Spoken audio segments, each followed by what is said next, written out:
I used to want to be in Rosario. When she wanted to hike, just the hike of all hikes, you had to be serious because it was beyond. Go ahead. Yeah, the first requirement for you to be able to attend the pilgrimage was that you were willing to die. So if you were not willing to die, you could not, he would not accept you as participating in the pilgrimage. That means if I wanted to go on a hike with everyone else, if I wasn't willing to die, they would not accept me. No, and you had to take care of yourself. Nobody else was going to help you do anything. Nobody else. I mean, it did happen that where, if you... This is serious, right? Yeah, this was serious. No messing around. No. You You had to go on a 7,000 kilometers. 7,000 kilometers hike in the woods. In the where Andes, no one's been there for 500 in years. the Andes. Where no one's been for 500 years, with no food, no water, and you have to be willing to die. Yes. Willing to die. Yes. Willing to die. There's no wager. No, and if you weren't able to How many carry people your died? food. No one died. I did. 3 times. 3 times you died. Yeah. So it's very interesting. I have a lot of interesting stories. It was funny when I was in Israel, and they had tanks in the plains above me. Mm-hmm. And he said to me, Arnold, you can leave right now or stay. If you stay here, I can't guarantee you'll live. I says, well, I'm here, I might as well die. Mm-hmm. Absolutely. Wow. And that's what it is. I mean, and you come to face with death. And that's what happened to me the first time, and it was the most horrendous thing I have ever experienced. Now, the second time and the third time, Wasn't too bad. it wasn't that bad at The all. first time when you're faced with death, and what was that look like the first time? It was, now I was able to understand people when they're going through that process. Normally, there's a lot of pain. There's a lot of pain, not only physically, but it's a combination. So many pain that you've never felt before. Because you had to think, what did I do in my life? And then you had to forgive yourself. No. Well, I wasn't there where I had to forgive myself. And one of the things that the guide asked me was, to let out.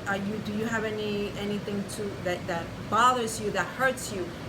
He thought that, okay, maybe you hate me because because of me you're here. And he says, tell me whatever you want to tell me. And I said, well, I started, it's like I paused, and I said, well, nothing comes out. I nothing. Who do you want to scream at? Whatever you want to say, scream at whoever. And I paused, and I going within me, trying to find out, and nothing came out. And all that came out was, I love you. Wow. I love you, I love you, I love you. So I started saying to him, I love you, thank you, thank you, thank you. Because so this is in the middle of nowhere, thousands of miles from civilization.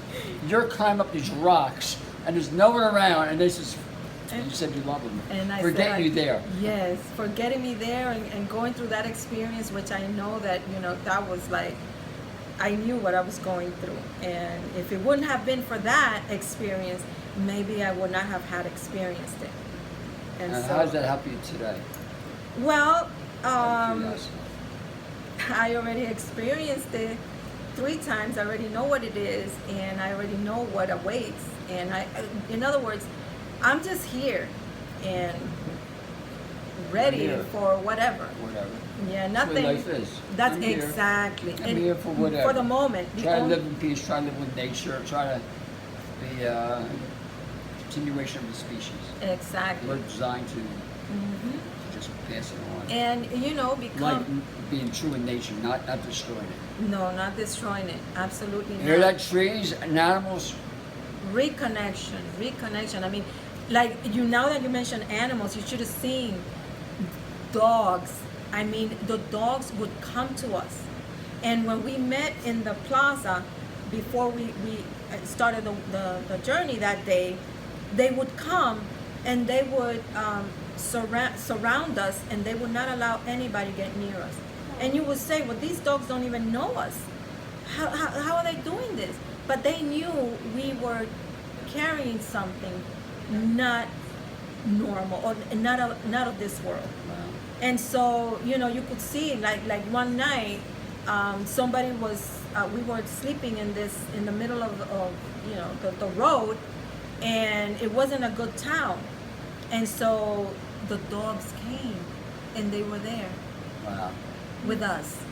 And actually somebody came near my tent, and the dog started barking at that person.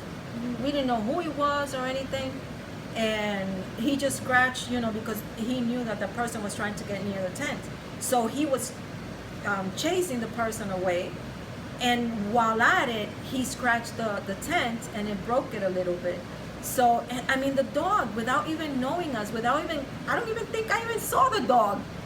He was there protecting us. I mean, we had all these experiences that, you tell people and they won't believe you, but 33 people, including that 2-3 months-year-old baby, was there, and we all share the same story, because we all experienced them.